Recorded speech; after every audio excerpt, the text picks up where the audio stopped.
کا سوال ہے کہ بغیر کپڑوں کے غسل کرنے سے غسل ہو جائے گا، اور اسی صورت میں اگر غسل کے بعد وضو کر لیا گیا تو وضو ہو جائے گا یا نہیں؟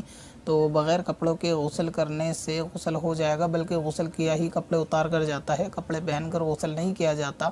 اسی طریقے سے اگر اسی صورت میں یعنی بغیر کپڑوں کے یہ سب غسل کرے گا یا نہائے گا، تو اسی صورت میں اگر وضو کرے گا تو اس کا وضو بھی ہو جائے گا، اور اپنا جسم دیکھنے سے وضو نہیں ٹوٹتا، نہ اپنے گھٹنے دیکھنے سے، نہ اپنا ستر دیکھنے سے بھی وضو نہیں ٹوٹتا۔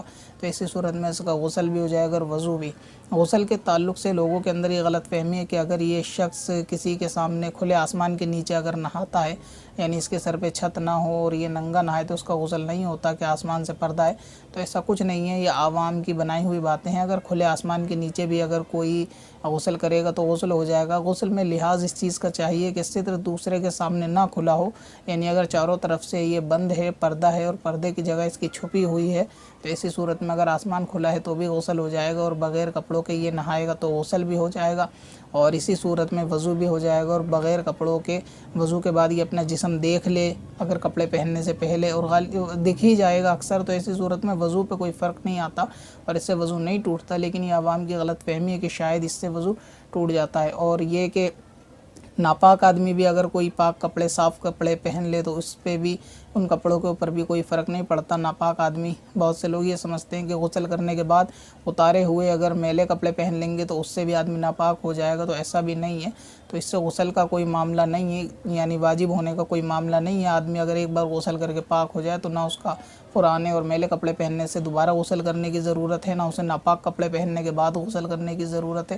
اور اسی طرح اگر نہانے کے بعد اپنا ستر دیکھ لے، اپنے جسم کو دیکھ لے، تو اس کا وضو بھی نہیں ٹوٹتا، اور اسی طرح غسل بھی ہو جاتا ہے۔ اور غسل کھڑے ہو کر بھی ہو جاتا ہے، کھلے آسمان کے نیچے بھی ہو جاتا ہے، اور بغیر کپڑوں کے غسل خانے میں بھی ہو جاتا ہے۔ ستر کا لحاظ چاہیے۔ ہاں، اگر ایسا معاملہ ہے کہ اگر کوئی شخص گھٹنوں سے اوپر کچھا وغیرہ پہن کر یا تولیہ باندھ کر لوگوں کے سامنے نہاتا ہے تو غسل ایسی صورت میں بھی ہو جائے گا، مگر یہ کہ ستر کھولنا کسی غیر کے سامنے یہ حرام ہے۔ اس کو یہ ستر کھولنے کا گناہ الگ ملے گا۔ جو اس نے گھٹنے وغیرہ کھولے یا گھٹنوں سے اوپر رانیں کسی کے سامنے کھولی تو اس کا گناہ اسے ملے گا، مگر اس کے غسل پہ تب بھی کوئی فرق نہیں آئے گا، اور غسل اس صورت میں بھی ہو جائے گا۔